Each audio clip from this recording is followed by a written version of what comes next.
Are you struggling to close deals? Cold outreach is wasting the time of both the buyer and seller at every stage, especially when sellers are using shallow and outdated data. Your organization can overcome these challenges with technology that translates comprehensive, high-quality buyer data into real-time insights. These deeper insights empower sales reps and teams to adopt the habits of top performers, which leads to better outcomes, like more pipeline, higher win rates, and larger deals. We call this deep sales. And we've built the first deep sales platform with the next generation of LinkedIn Sales Navigator. Right now, you can try LinkedIn Sales Navigator and get a 60-day free trial at linkedin.com/trial. That's linkedin.com/trial for a 60-day free trial. Let LinkedIn Sales Navigator help you sell like a superstar today.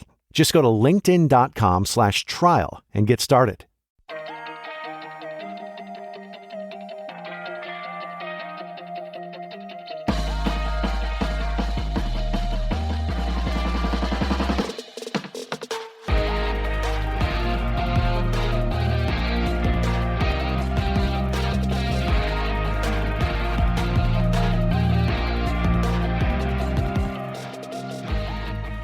Welcome to Criminality Podcast, where we really believe that loving reality TV is not a crime. Hi, Melissa. Hi, Rebekah. How are you? I had to really work through that. Did you see? There was some hand motions, but I was proud of you the whole time. Almost got a little tear in my eye. We did it on the first take. Amazing. We're getting this. Just 14 episodes in, nailing it. Nailed it.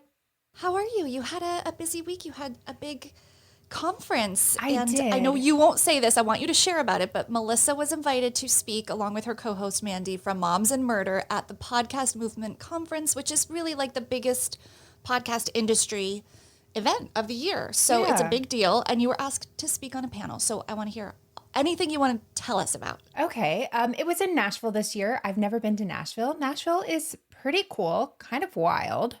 I've never been either, actually. Oh my gosh. The downtown area. I know this isn't what you asked me, but my sister and I went downtown and it's like nothing I've ever seen. There's so many people. Like I was like, oh, I want to go back to my room. But it was very busy, very active. It's the number one place for bachelorette parties. So that's the vibe. I get it. Lots of booty shorts and trucks with Miller Lights passing us by the whole time. Yeah, but everybody was having a good time.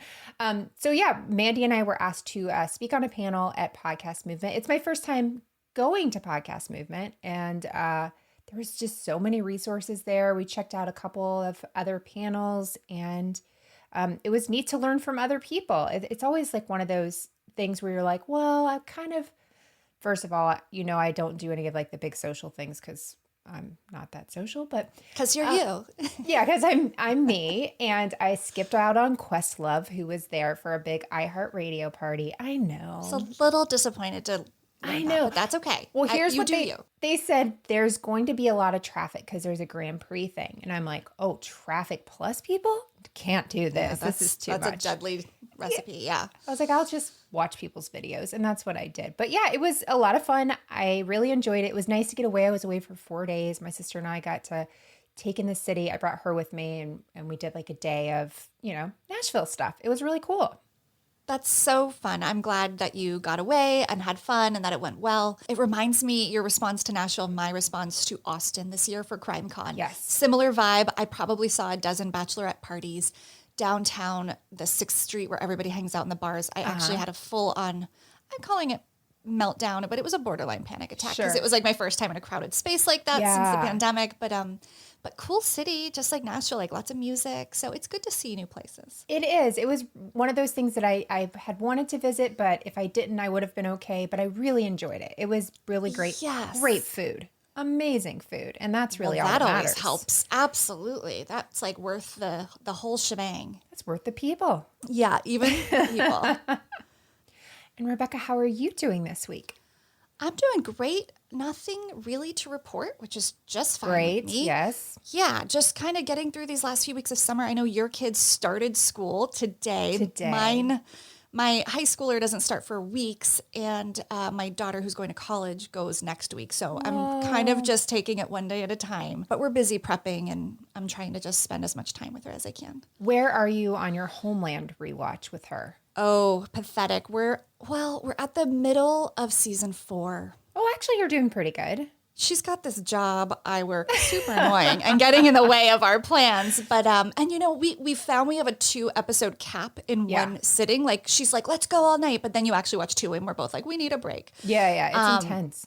It's so intense, but honestly, reliving it through her is so fun. And her reactions to Saul and Carrie and Quinn, she has so many feelings about them. And I love it. So we're definitely not going to finish by next week, but we're going to do our best. Yay. Oh, that'll be really cool. That'll be like when she comes home, you guys can catch back up on it and stuff. That's a great idea. I will lure her home with our Showtime. There you go. And I will not give her my login when she goes away. Exactly. Keep her coming home. Well, how about we get into today's story? Speaking of new places. I'm so excited and have absolutely no idea what's going on this week. Yeah, I could have made this a lot easier, but you know, I went a little on the obscure route on the clues. I guess I was thinking, is this our first time across the pond? It's not, because we went to Paris with Kim Kardashian. Right off the bat. Right. But we are going back across to the UK.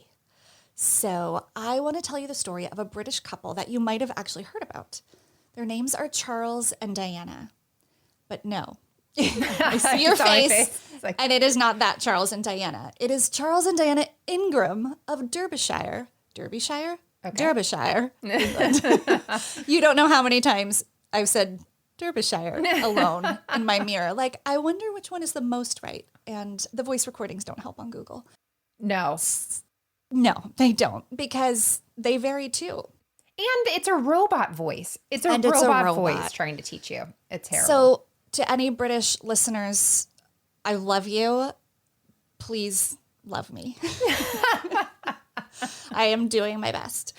And I won't do an accent this whole episode, though I'm tempted. So Charles and Diana, this Charles and Diana are a very normal, middle class, maybe slightly upper middle class couple. Charles was a major in the British Army, where he served as a peacekeeper in Bosnia in the 90s.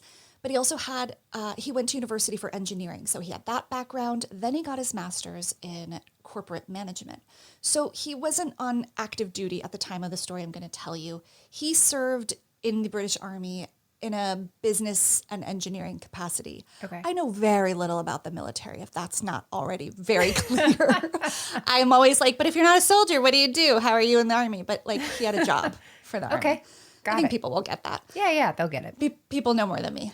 So his wife is a teacher, and they met while in university together in Wales. They were married, and his wife is Diana, of course. They married in 1989. They had 3 kids. So we have a school teacher and a high-ranking officer in the Army, and there wasn't a lot particularly unusual or even special about them, except one thing. They were very into quiz games, which is what the Brits call trivia games. And you know that's kind of close to my heart as a pub trivia host. They were regulars at their local pub for trivia nights, and particularly Diana. She was super into it. She would go with her brother, who I think was more into it than her husband. Her brother's name was Adrienne. So they would go weekly, and they were very competitive about it. So when this TV game show called Who Wants to Be a Millionaire debuted in the UK in September of 1998, Diana was paying attention. Now let's take a pause here to talk about this game show. Yes. Melissa, how familiar? I'm sure you know about it, but like, what's your relationship with Who Wants to Be a Millionaire? Loved it. Watched the first several seasons. Always knew who would be my lifeline and who wouldn't be my lifeline. Always thought people were idiots when they didn't use lifelines or felt like a genius. Yeah, I was very aggressive with it. I really loved it and watched it for several years. It's one of those, it comes out and everyone's really hyped about it. And then it almost gets played too much and then you kind of go away with it. Yeah. But I love fizzles, for sure. Did you ever audition? Did you ever call the number? No, I didn't. But I did stand in line once to try and get on Wheel of Fortune whenever they came to our town. But they never called my number. So did my mom. My mom and my brother tried to get on Who Wants to Be a Millionaire through the phone. And they did the Wheel of Fortune thing, too, because they were so good at it. Oh, I wasn't good. It was just a Sunday and I didn't have kids. So So what else would you do? Exactly. But try your hand at it. Well, before Americans got swept up into the show like we did, it premiered in the UK, like many great shows I've learned. And while most of us are now familiar with this premise of Who Wants to Be a Millionaire, it was actually very revolutionary in terms of game shows at the time in 1998. It was created by TV producer David Briggs. And when he pitched it to ITV, ITV is like the big TV network in the UK. It started like in the 50s to rival the BBC, who dominated most of what people were watching. Right. So they came out to be this like people's choice network kind of feeling. That's my interpretation. So when he pitched it, he had this very specific vision for a competition show that was different from what viewers were used to. He was basically like, okay, instead of a duo or a team, we're going to put one person up at a time. And we're going to give them the question with multiple choice answers, one of them being right, which is actually sounds like it's going to be super easy because usually on a show like Jeopardy, you have to come up with the answer entirely. Right. Then we're going to take away the time limit, and players are free to leave at any time and take the money they've previously accrued up to that point. And we're going to help them through these lifelines, and that will engage the audience as well. And biggest of all, we're going to do it for the biggest prize ever, £1 million. And the TV execs were like, so we're going to make it easier to give away more money more often? Like, no. But he was really insistent that this would work and that it wouldn't be easy at all. He was like, picture it. And he's like doing this, well, I imagine. He's like giving this big pitch about the rising tension and how the music and the lights would be done in a different way to create this almost disorienting environment. Right. So he said this will actually be super high stakes because it's basically gambling in a way. Like, do you risk it all and keep going for more, or do you take what you've won and go? And that's such a universal feeling. Like most people can relate to that feeling, right? Yeah. So he felt like this would be great TV. So that he wanted the lights and the music to all be a part of it, from the theme song to the pulsing drum beats while the players there actively deliberating. It would all evoke this feeling that we'd never seen on TV before. This was new. And if you think about it, game shows up to that point were super well lit in this studio. Yeah. Upbeat, kind of hokey music, like real like dun, dun, dun, dun, dun. Do that again? Not like that, but like dun, dun, dun, dun, dun, dun. Like not Wheel of Fortune. Price is Right is what I'm picturing. Right. Just kind of like cheesy. And this was going to be cool and dramatic and unexpected. So ITV says, let's go for it. They brought on Celador, which will be important later, a production company that came on to produce the show. And the only change that Celador made to the show is the name. It was actually going to be called Cash Mountain, which is like, that makes sense. Like a heap of dollars is kind of a fun idea. But fortunately, they changed it to Who Wants to Be a Millionaire? Yeah. Because that really grabs you, and it's, hey, me, like who doesn't, right? Cash Mountain sounds like an old game show, and this was a totally new show.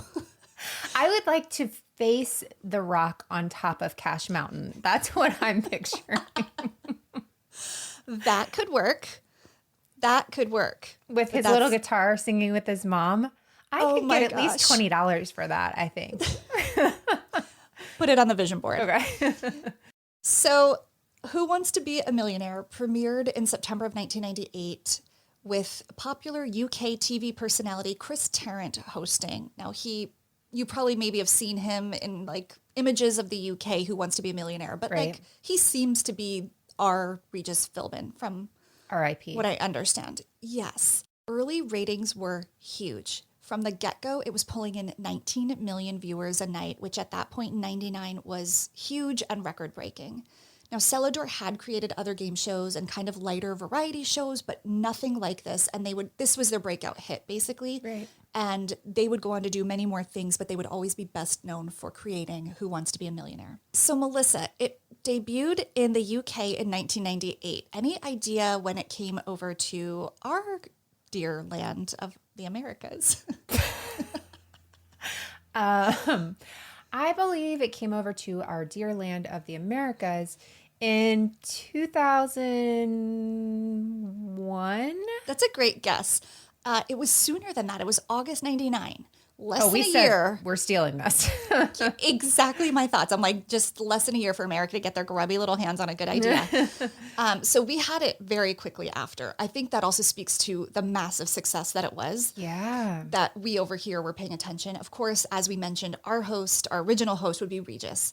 And after a few years, the show would air daily, which I forgot that it was on during the day. Like, it used to be this very primetime evening event. Right. Then it became this everyday thing. I think that's when I petered out of it. Yeah. But, the hosts included Meredith Vieira, Cedric the Entertainer, Chris Harrison. I did not realize that. Our Bachelor guy. Terry Crews, and I was going to say Jeremy Kimmel. You know Jeremy. Jeremy Kimmel. Jimmy Kimmel. So we really have the UK to thank for this show. Of course, The Office, and probably a million others. So moment of gratitude to the Brits. So back to Diana and Charles. Diana was hellbent on getting on the show. As we mentioned, you and I kind of had if not, we didn't ever audition. We never picked up the phone, but we kind of had like, oh, this is who I'd call for a history question. I remember thinking all these things like that. Okay, so Melissa, if you recall, before you got into the hot seat to play, you had to be in the fastest finger competition, which is where the predetermined contestants were all sitting on the sidelines and they're all answering the same question, and whoever put in the answer fastest got into the hot seat. Right. So Diana, teacher alert, designed and crafted a DIY fastest finger box at home so she could practice. And did she ever practice? Diana eventually did qualify to be on the show, as did her brother Adrienne, and both of them made it into the hot seat, and both of them went home with a respectable 32,000 pounds. Wow. This would be just months before her husband Charles would eventually get on. But this wasn't enough for Diana. She felt she'd learned a lot by being on the show, just being in the experience, seeing how it all worked. But this was not enough for Diana, so she decided to do something. She did two things, actually. She started writing a book with all the hacks, tips, and advice she could think of that she'd learned getting on the show and then while taping the show. Oh, wow. Yeah, I know.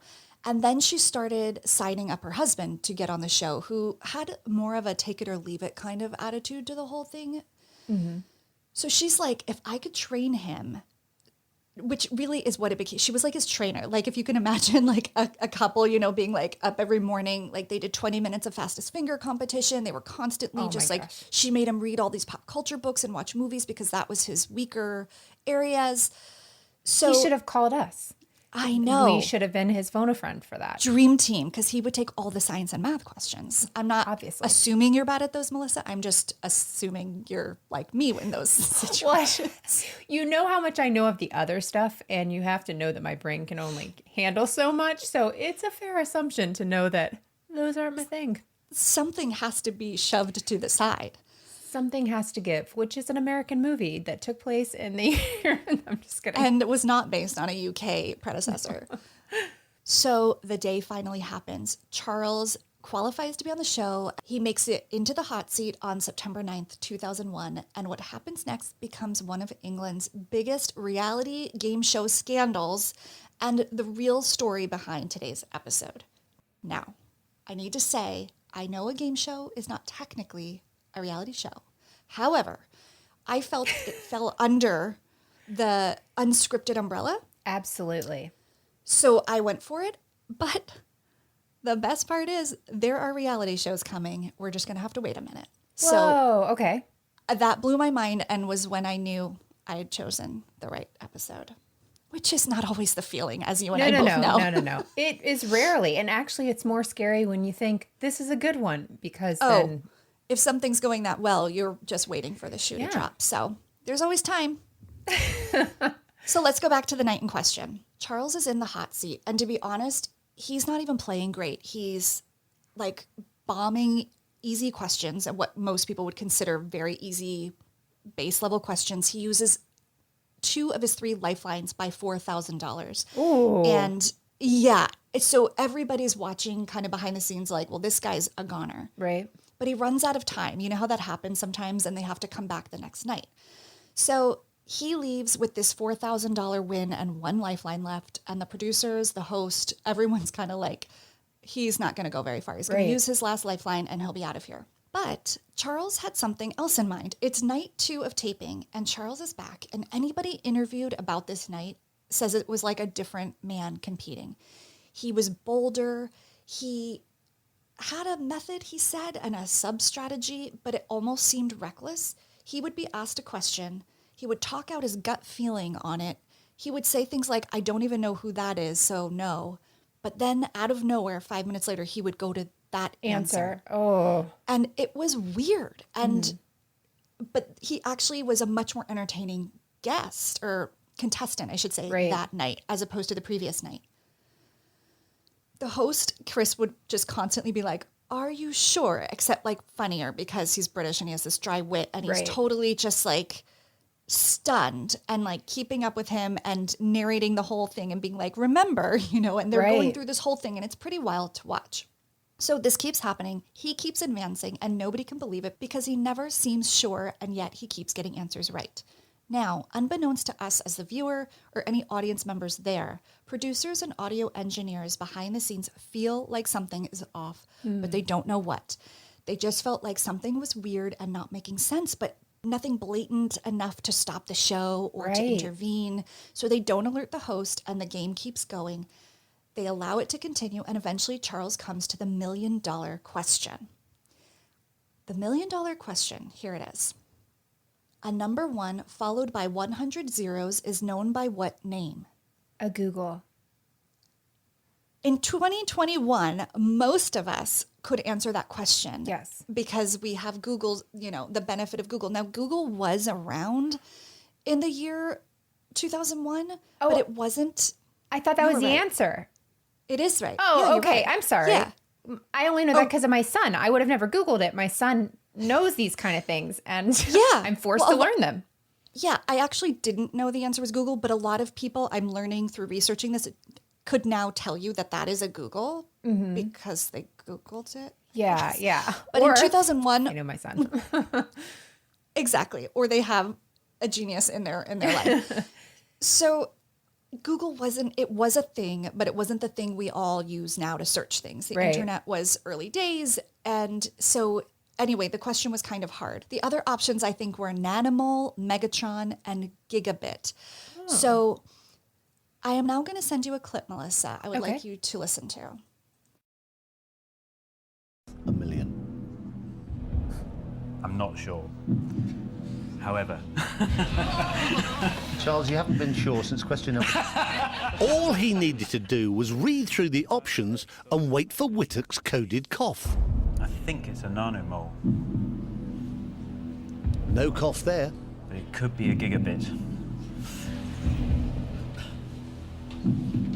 No cough there either. I don't think it's a megatron, Neither does Whittock. and I have to say I don't think I've heard. Have you ever had that moment when you're leaving the house and you wonder, did I lock the door? Or worse yet, you start spiraling and you imagine all the what ifs. I used to feel that way all the time, but it wasn't until a few years ago when I heard about a break-in just a few blocks away that I realized I needed to really step up my home security game.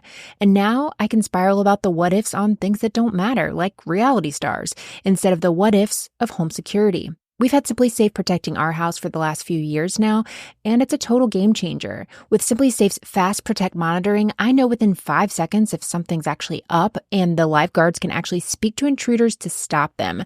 That's faster than a reality TV star can throw a drink. One of the things I really love the most is you're not locked into some over-the-top 90-day fiancé level contract drama. SimpliSafe is actually affordable as well, less than $1 a day with no hidden fees, so it's easy to love. It's no wonder they've been named Best Home Security Systems by U.S. News and World Report for 5 years running. Whether you want to install it yourself, it really takes less than an hour, or have a professional handle it, SimpliSafe is as easy as flipping channels between Chimp Crazy and The Secret Lives of Mormon Wives. So why wait for the drama to happen? Get SimpliSafe and know your home is covered just like I did. Protect your home with 50% off a new SimpliSafe system, plus a free indoor security camera when you sign up for Fast Protect monitoring. Just visit simplysafe.com/criminality. That's simplysafe.com/criminality. There's no safe like SimpliSafe. Achieving a gorgeous grin from home isn't a total mystery with Bite Clear aligners. Just don't be surprised if all of your sleuthing friends start asking, "What's your secret?" Begin by ordering your at-home impression kit today for only $14.95. Bite Clear aligners are doctor-directed and delivered to your door. Treatment costs thousands less than braces. Plus, they offer flexible financing, accept eligible insurance, and you can pay with your HSA FSA. Get 80% off your impression kit when you use code WONDERY at Byte.com. That's BYTE.com. Start your confidence journey today with Byte. Bit of a Google. And there it is. The Major Google. now has the £1 million answer. I mean, by process of elimination, I actually think it's Google, but I don't know what a Google is. So And the rest of it is all acting.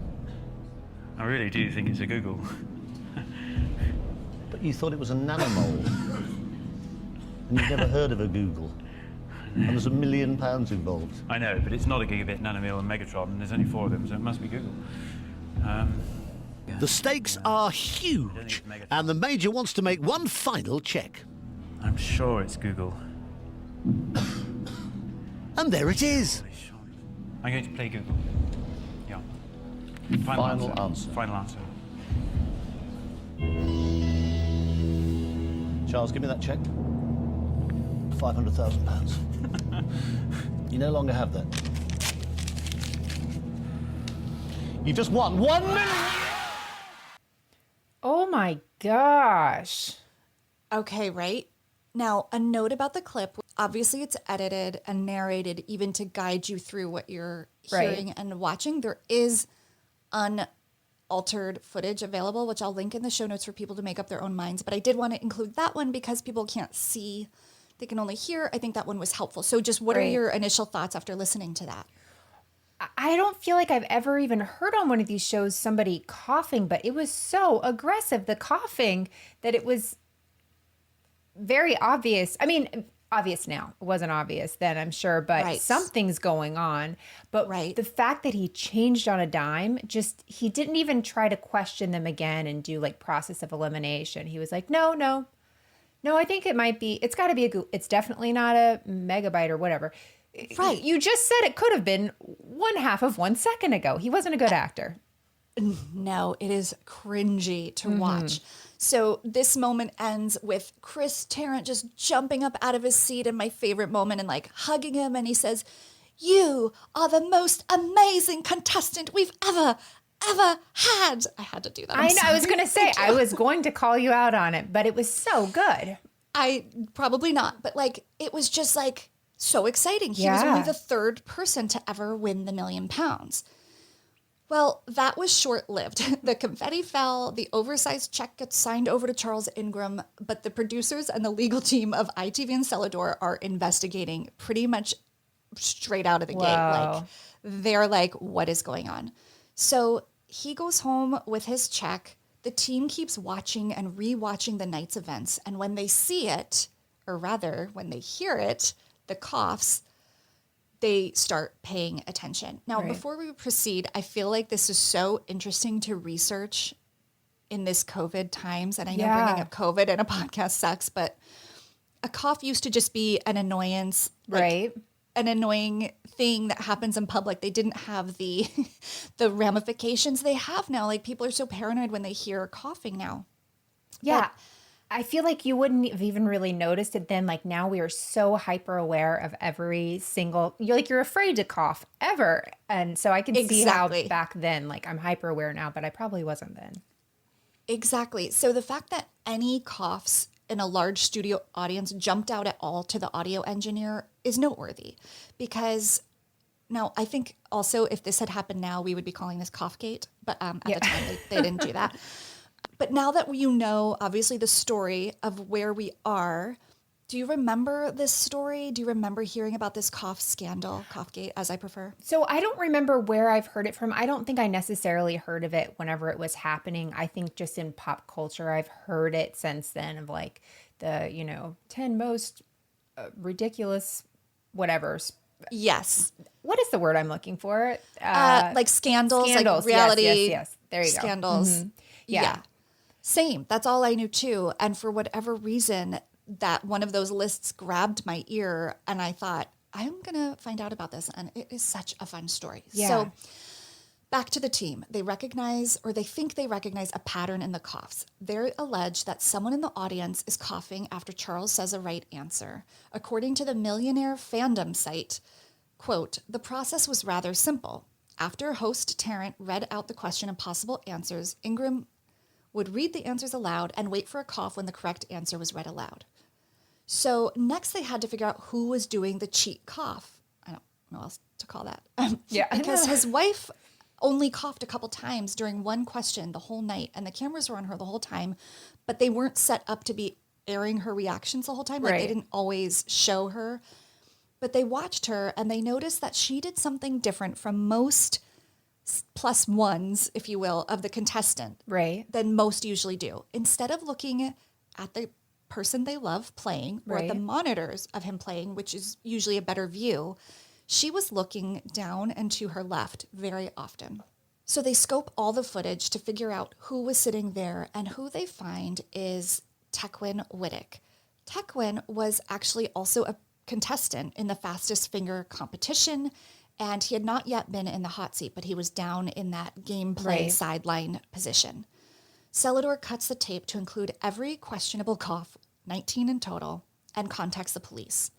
With this, Charles and Diana Ingram and Tequin Whittick were charged with, quote, procuring the execution of a valuable security by deception, which I think just means lying and stealing.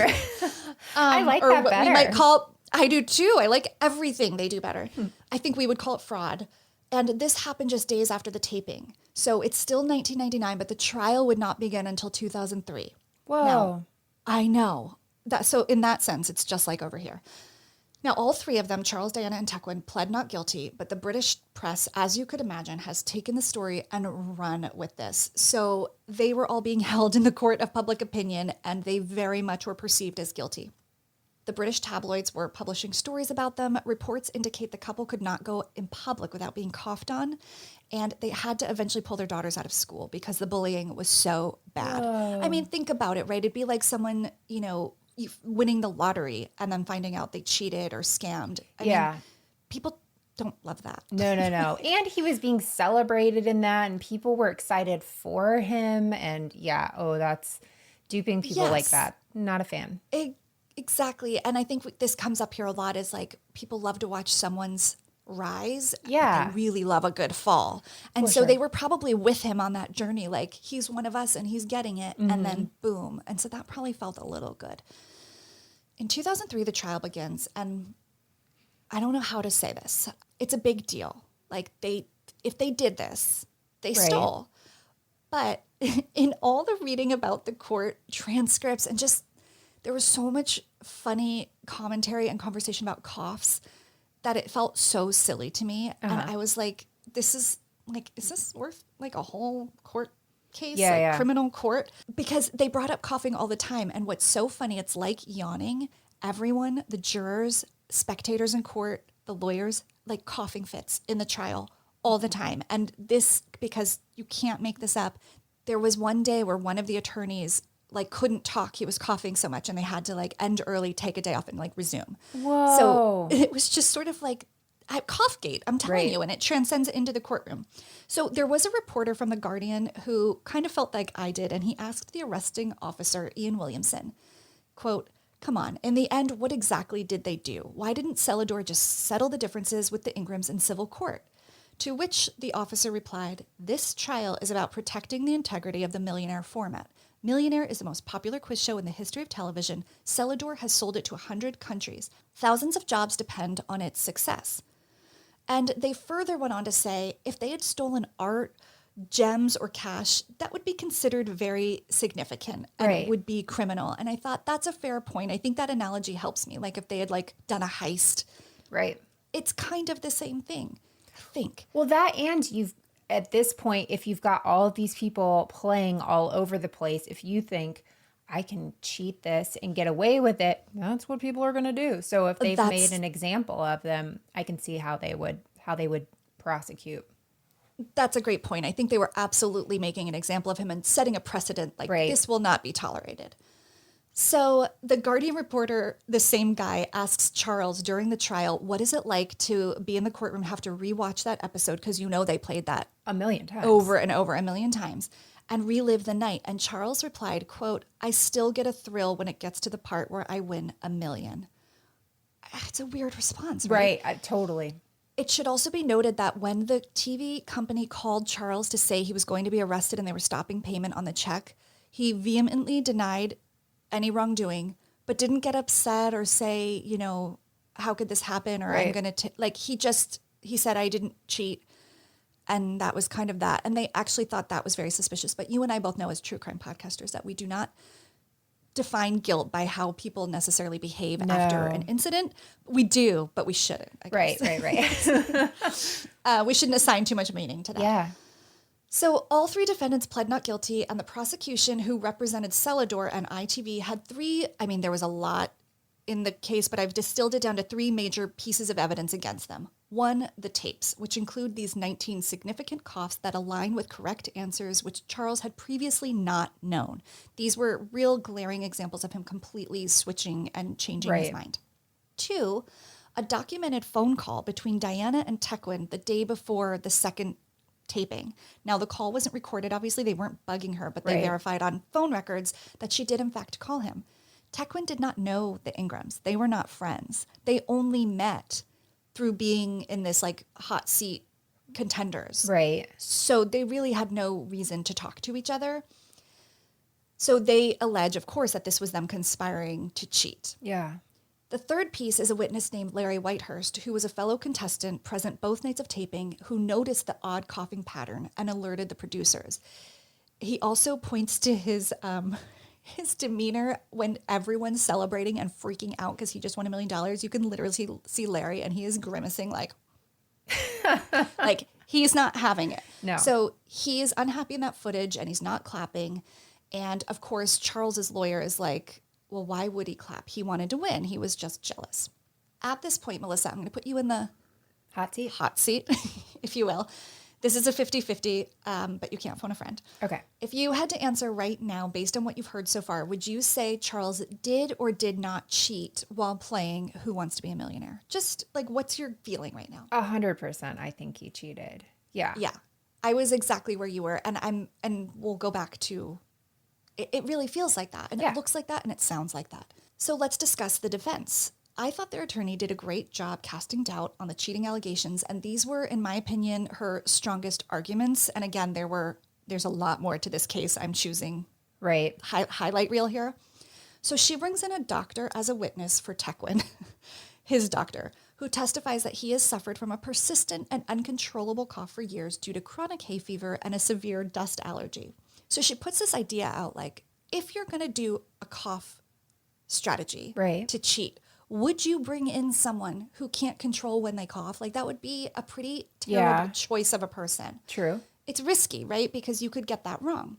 She also addresses these 19 coughs, points out that the video audio used in court has been highly edited by a production company. So this isn't even just average Joe edited. This is the best production company in all of the UK. Right. And when she examines the audio and footage from the whole night, the raw footage, there were, here's another hot seat moment, how many coughs did they count in the total of Charles Ingram's taping? Okay, so 19 is what we heard, or what or were considered significant. Okay, so let's say 35. 192. Whoa. People cough all the time. It's actually very, very common. So she was like, can we really build a case around coughs when there were 192 in total? Yeah. Pretty compelling.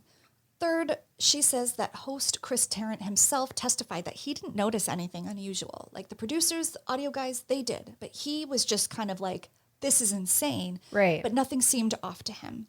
He did not switch his thinking until he looked at the more amplified, edited versions.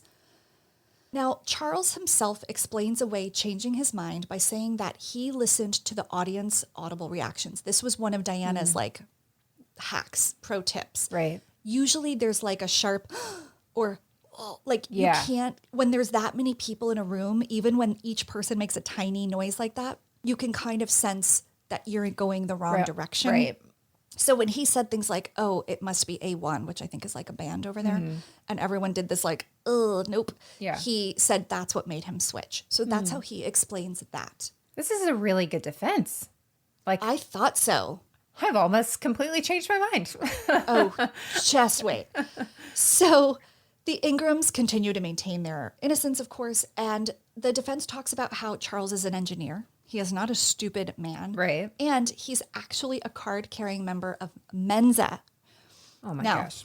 listen to this, though. He took the test and qualified in 2003, just a few months before trial. So clearly this was a tactic to prove his intelligence. He did not have that signifier at the time of the taping, but he did pass. And you have to Right. pass 98% of that extremely difficult test to be certified. Right. And he actually, this is like sad to me, he wore a little M like on his lapel during the whole trial. It's like his Mensa signifier.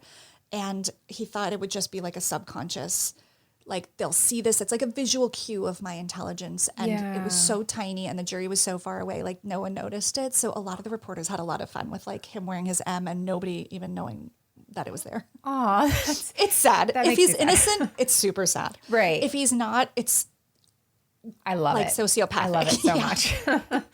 Exactly. So the trial lasts 4 weeks and jury deliberation was 3.5 days. So, I mean, that's like a murder trial timeline. Yeah, that's like murdered a whole family trial timeline. Absolutely. That's a really long time. And it shows that the jury really took the job seriously. Right. And they all three were found guilty. The Ingrams were given a suspended sentence of 18 months. A suspended sentence means that they're it's like deferred. There's a probation period. And if they don't break the law during those 18 months, they don't actually have to go to jail. Tequin's supervisory period was 12 months. So nobody had to go to jail. Tequin received a 25,000 pound fine and charges. The Ingrams amassed over 100,000 pounds between, they had defense costs, prosecution costs, and fines. Like they hit them with everything. Life went from bad to worse for the Ingrams. Okay, so they obviously didn't get the $1 million. Right. Now they're in the hole 100K. They were hated and ridiculed and known as cheaters. The army forced Charles to resign. Unclear if it was a dishonorable discharge. Is that a thing? Yeah. Yeah. I couldn't verify that, but either way, he had to let go of his job. They were called names. They were treated like a national joke. Also, trigger warning for what I'm about to say, but for animal violence. Their family pets were targeted and attacked in 2 different incidents by angry strangers who came to their home. Terrible, terrible. Whether they did it or not, that is so cruel. Yeah. So Charles, of course, appealed the sentence. He sued Celador for producing this tape that was misleading to make him look guilty, but it was dismissed. And here we go. In an unrelated incident, the Ingrams got into more legal hot water. In late 2003, just after this, they were charged with further fraud offenses because Charles, quote, was found guilty of obtaining a pecuniary advantage by deception and a second charge of deception. Basically, it was an insurance claim, and he neglected to mention all these other claims he'd already filed for. So it Right. became fraudulent. The team said that he actually has switched policies several times. This happened after an attempt to claim on an insurance policy after their home was allegedly burglarized. Ingram had also failed to tell the insurance company about previous claims he made before he took out the policy in July 2001. The court said Ingram was a habitual claimant. Yikes. Yeah, the prosecutor in that case said Ingram switched insurers several times over a period of years and as a result collected 30,000 pounds completely dishonestly, fraudulently. Now, the company does admit they were suspicious of him already, and it was after the coverage of the trial that made them look into and formally audit and investigate all of his activity. So if that hadn't happened, he probably would never, this probably wouldn't have had such severe consequences. Ingram was again given a conditional discharge, which kind of means the same thing. He wasn't going to have to go to jail. The judge actually had mercy on him and said his financial situation was so dire he wasn't going to add to it because at this point he probably has lawyer fees. Yeah. He also said he didn't have to perform community service because Ingram made a case that the other criminals would probably bully him, his words. Okay. Well. So Melissa, given our expertise here on criminality, Sure. what do you think the Ingrams did next to make a little extra money and perhaps extend their 15 minutes of fame or actually infamy? Yeah. They went on a reality show. Oh, they went on 36. No, what? Okay, they had 36 television appearances. That includes like morning TV, talk shows, they've been on TV post Millionaire scandal 36 times. But here's a couple highlights for us. Big Brother's Big Mouth with Russell Brand. I'm not interested. That's a thing, and they were on it. Celebrity Weakest Link, Couples Edition. Hell's Kitchen. Fear Factor. Wife Swap. Ding, ding, ding. We've got a clue. Ding. So Wife Swap is a show, as I'm sure you know, Melissa, and as I'm sure our listeners know. Wait, is that a wife swap? That is a wife swap. This is King Curtis in my background. Wait, what couple is that? Tell me everything. Oh, it wasn't celebrity. This is King Curtis. He's the one that says, chicken nuggets are my family. He said, she acts like I'm the queen and we the sorry people. And he walks off at one point. There's his little suitcase. Yeah, and he he's says, gone. You're never going to see this face again. So King Curtis is really the king of my heart. I absolutely adore him. But yeah, he was on a very early season of Wife Swap. He's my spirit animal. He's amazing. Bacon love is, him. yeah, everything. He's great. You can't find the episode anywhere, but you can see clips. Oh, wow. Yeah. I saw some old clips, including the one Charles and Diana were on, and it looks so bad and so dated. Yeah. So everybody here knows the concept of switching wives, right? So this is another British first show that came to America after, which surprised me. Oh. 2 sets of spouses swap and they live each other's lives. Usually they're from different socioeconomic backgrounds or completely different lifestyles to kind of up the stakes and the conflict potential. In the case of Charles and Diana, they were paired up with a fairly well-known couple. Have you ever heard of Jade Goody?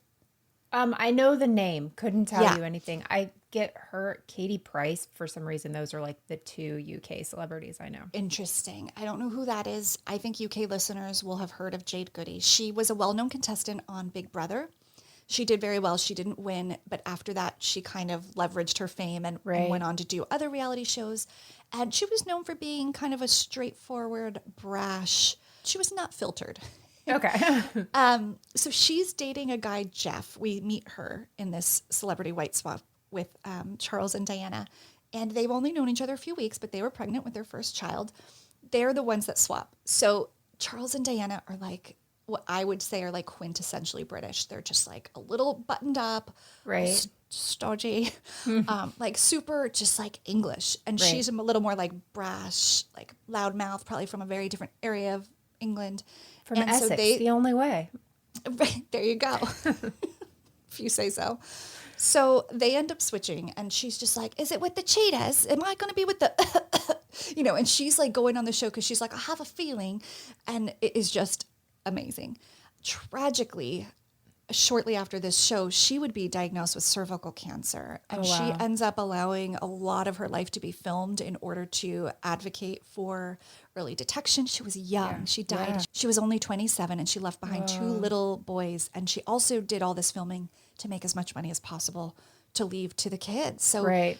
she's kind of redeemed herself. She had one little bad incident. This is like a total sidebar where one of her comments came across as racist. I didn't bother to watch it or read too much about it, but the country kind of turned on her. Then she got sick and she started doing all this advocacy work. So I think she kind of had a redemption story and died with people thinking she was a really brave young woman who talked about things people weren't talking about, like cervical cancer in young women. Right. So sad. So also, I am surprised that they are allowed to be on reality shows. I know there's no prize money in Celebrity Wife Swap, but there were in the other ones like Fear Right. Factor and Weakest Link. I think you can win stuff. So I'm shocked that that's not part of their penalty. Right. It's also just in bad taste, but I think they were really desperate for appearance money. And, they got, I think, 10 grand to be on this wife swap show. Yeah. I can imagine even the judge would be like, well, these people have to make money. Nobody's hiring them. Whoever wants to hire them so they can pay this stuff off. I'm just surprised, but yeah, I guess you're right. According to Entertainment UK, they were offered £1 million if they confessed to cheating and could print the story, but they would not do it. Ooh. So all these years later, they maintain their innocence. Charles did write 2 novels after the fact. In 2006, he wrote a book called The Network. In 2007, Deep Siege. I think they're both like war-ish crime novels, which gives me super Michael Peterson vibes. 'cause Yeah. he did that. Now, the couple lives a quiet life as of right now, from what I can tell. I think they're in Bath, England, which is a beautiful place. And I don't know if Charles ever found full-time gainful employment, but I do know that Diana has a website, dianaingram.com, selling jewelry. Okay. Online and at a market. And you can be sure I perused it. Jewelry's not my style. Was it a little my sister wife's closet styles? You took the words out of my mouth. It's lots of hearts on chains. Ooh, and I was just about to X out, and it said, not into the jewelry. How about hand-poured candles in vintage pots? I'm like, ooh, now you're speaking my language. Why is everyone trying to become Jan Levinson Gould? Everyone is on the candle train. Wendy from Real Housewives of Potomac. Yeah, we're all trying to get our candles out there. Well, really, Wendy, I'm so glad you're bringing this up because she got the boobs, she got the candles, just like Jan. She's Janning. Yeah, no, she's fully making candles now, and I'm not going to lie. I was like, what's the pound, British, euro, dollar conversion? But I haven't decided if they cheated or not. Once I've confirmed they did not cheat, maybe I will buy a candle. As of January of this year, they are working on an appeal. They have a new lawyer, and she says it is absolute lunacy that they were ever convicted. The case is full of holes, and she will overturn their conviction. Whoa. So that's essentially the story of Charles and Diana. The reality, not royal Charles and Diana. I want to make note of all the ways this story has infiltrated pop culture, mostly over there, of course. There was a book written by James Plaskett called Bad Show, The Quiz, The Cough, The Millionaire Major. There was a play written by James Graham called Quiz. There was a documentary called Major Fraud, which is my favorite. I like that, yeah. Then there was an AMC documentary last year called Quiz, 3-part series. I watched this one. It is very good. Oh. So it's a dramatized version. And the wife, Diana Ingram, is played by, I think her name would be Sean. It's S-I-A-N. I don't know how you would say that. I feel like it's Gaelic or something, and then it might be Sean Clifford. Okay. Could be Cyan. I don't know. Sean Clifford. I like your panicking over the pronunciations when I don't think anyone expects us to get it right. That's where I'm like, never expect me to get it right. And then when I get it right, people think I'm a genius. Pleasantly surprised. That's such a better strategy. Yeah. Yeah, you should think I'm an be in the idiot. hot That's fine. seat. Yeah. I'm like so positive I'm already leading with idiocy that I'm like, let me just try and salvage. No. I start at the bottom and now you're here, but I just stay here. No, that's actually really smart because you'll never have to wonder if you can say, started from the bottom. Now we're here. We're just always here. Yeah, always There's here. no always leading. At the bottom, maybe lower. I don't know. Starting at the bottom, staying here. T-shirt. There you go. So the actress who played her is so fantastic. Did you watch Fleabag? I did watch Fleabag. Mm-hmm. She is Fleabag's sister. Oh, okay. She's so good. And I don't have a picture for you, but I will put it on Instagram. The real Diana Ingram, this actress, Sean Clifford, brilliant casting. It is so good. And my favorite quote from this dramatized series on AMC is during this pitch scene where he's like, this is going to be the show. Right. And he's like, people love a good pub quiz. It's a uniquely British invention, combining our two greatest loves, drinking and being right. And I was just like, that is so beautiful. But it's really good. And it's definitely filmed and portrayed slanted towards their innocence, which was really cool to watch because it made me cast doubt on the whole story. Right. I think it's definitely written with that kind of we know more now than we did 20 years ago feeling. Sure. Like wrongful convictions do happen. Maybe this is one of them. But I highly recommend watching it. And I just loved this story. And that is the story of what I would love to call Coughgate. Yeah. But it's absolutely not what anyone calls it. That's so fascinating. So I knew a little about this story, not a whole lot. But the interesting thing to me is I wonder if he would have ever been caught if this all took place on night 2 stuff, if it was just the entire time, right? So if he already had this plan in place and there were coughs and it wasn't like a different person playing the second night. Such a good question. I really do wonder if that break, that regrouping that he did mentally and the distinct difference between the two performances, quote unquote, right. It became so glaring. If he didn't have that time to kind of do that, make that switch gears, I don't know. She also called him, I think, Tequin between the 2 tapings. Oh. Oh, no. I think it was before tape 1. So that's actually probably not true. Oh, okay. Also, I read somewhere that Charles was devastated when he found out Diana had called Tequin. He did not know that, which to me is a point in their guilt, or maybe just hers. Yeah. But he had to have known.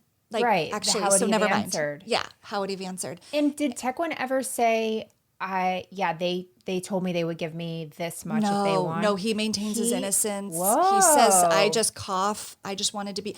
Oh, really fun though. He ended up getting in the hot seat not long after Charles didn't cough once in the hot seat. Really? This uncontrollable hay fever induced. And the lawyer went on a lot about how the studio, could enhance like the dryness. Who knows, the air, it's cold, whatever. The coughs, he didn't cough at all when he was on the show. Ooh. He says it's because he drank a lot of water up there. Why wouldn't you do that every day then? Exactly. So I don't know, but it doesn't look good for them. I feel like more likely than not, they did conspire, but it is a long time to maintain your innocence. It is. And especially if he's not turning on them, because I would think very easily he could have said, I didn't do that, or, they told me to do this. What kind of deal can I get to turn on them? Yeah, that's kind of my holdup there, really. Yeah, that maybe is the only reasonable doubt. So yeah, that's their story. Whoa. And it's a weird one, and it's a really fun one. Yeah, and like we've learned, once you start on one reality show, you go on all of them. So Melissa, I'll have to post on Instagram the length of their TV appearances. Please is mind-boggling. do. There are so many shows that I am certain even you have not heard of. I believe you. And they've been on all of them. It's Wow. wild. So yeah. Maybe one called It's Wild. That sounds like right up their alley. What would Charles Ingram do? Spirit of Ryan Lochte. E will give them a show. They don't have the Kardashians anymore. They're really fishing. They gotta get something. Gotta get something going. So that was awesome, Rebekah. I enjoyed that. It was really fun.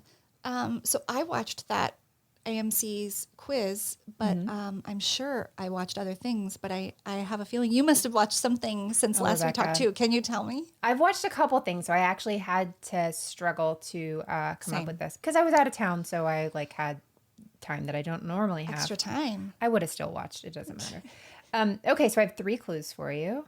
Okay. Are we saying that? Okay, I'm going to say HBO Max. I'll start with HBO Max. Duh. I don't even know why that's a clue anymore. Yeah. I know. My next one is flour. And I can guess. Go ahead. Well, do you want to say your clues? No, go ahead. And then I'll say Is it White Lotus? It's White Lotus. Yeah. That's mine. Yeah, dang it. I had a feeling. I'm like, I think we are going to have a crossover. Wait, what was our first crossover when we were watching the same? Oh, Meredith's Town. No, Hacks. Yeah. HBO is our love language, I guess. I think so. It's okay. What do you think of it? I'm obsessed with it. I absolutely love it. Do you want to break down the No, you what first. It is? It was your turn. I've talked way too much. Well, don't let me do this part. It's a show on HBO. Molly Shannon is on there. I adore her in this. This is like her revival. We're basically, this is a Molly Shannon stan podcast at this point. She is so great in it. So is Jennifer Coolidge. Jennifer Coolidge. Yes, Jennifer Coolidge is remarkable. I don't know. Whatever. Transcendent, Oh, I think is what the go. Oscars would call her. I know it's not a movie. But again, I'm down here. But no, but you know what's so great about her performance is it's quintessentially her, but it's different. There's she's not playing for laughs as much as she usually does. She isn't so much of a caricature. There's this sadness to her character. For sure. But still that levity and loopiness. Mm-hmm. She's so good. Oh, yeah. I almost wonder if she was given lines or she just walked on and they were like, just let her do whatever and you guys play off of what she's doing. It could very well be she is that talented. Yeah. She could pull that off. And it does have a very organic, uncomfortable feeling. Mm-hmm. Yeah. Yeah, the show is so different. That's why I'm loving it.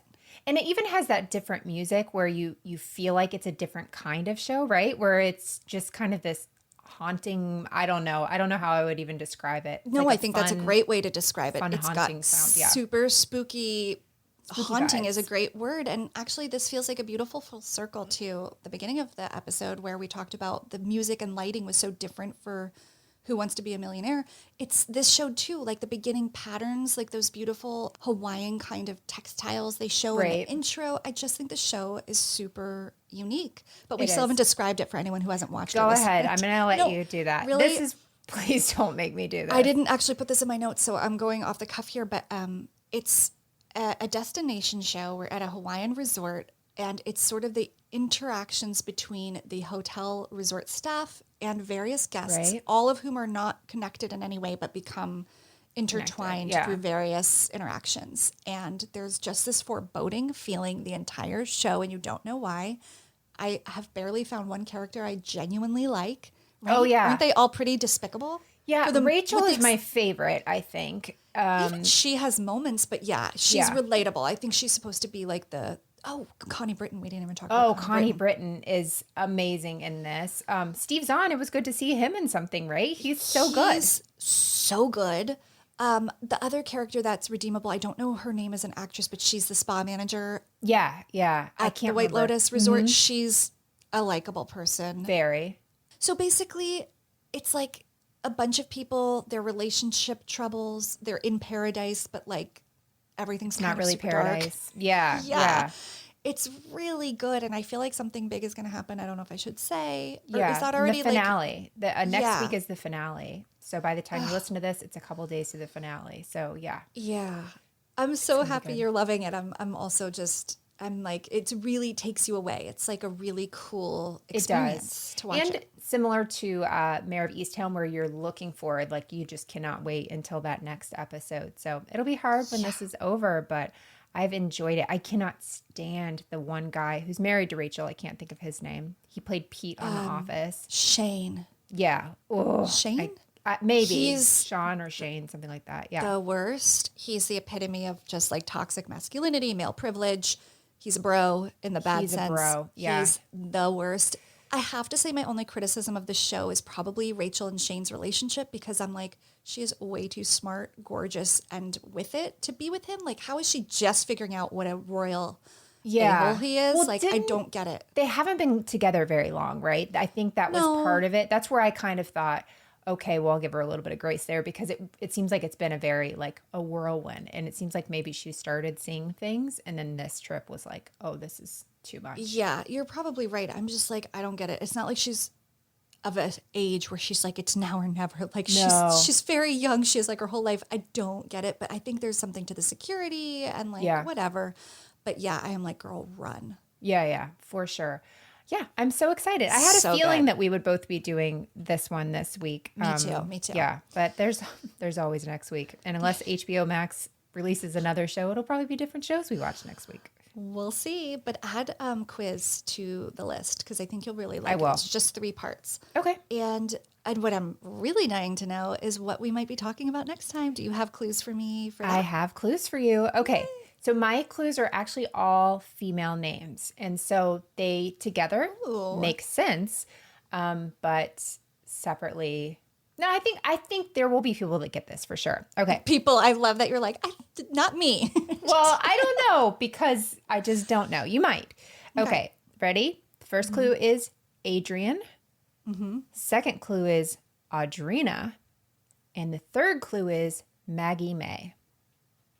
Okay. Audrina is giving me like Laguna Hills vibes. Okay.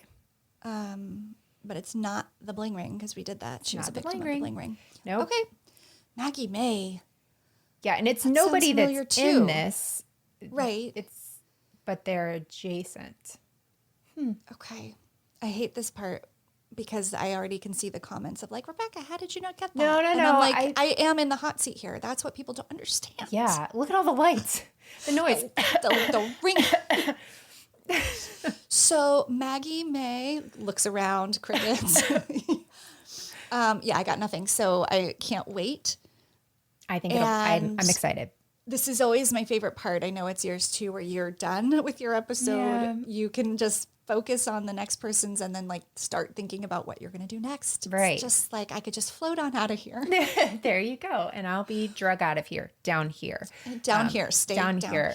We're starting from the bottom and we're staying here. Staying here. This was super fun. Let's do it again some other time. In 2 weeks. Yeah. Perfect. Follow us on Instagram and Twitter if you aren't already. We are at Criminality Show. And Melissa, you can find every Tuesday on her other podcast, Moms and Murder.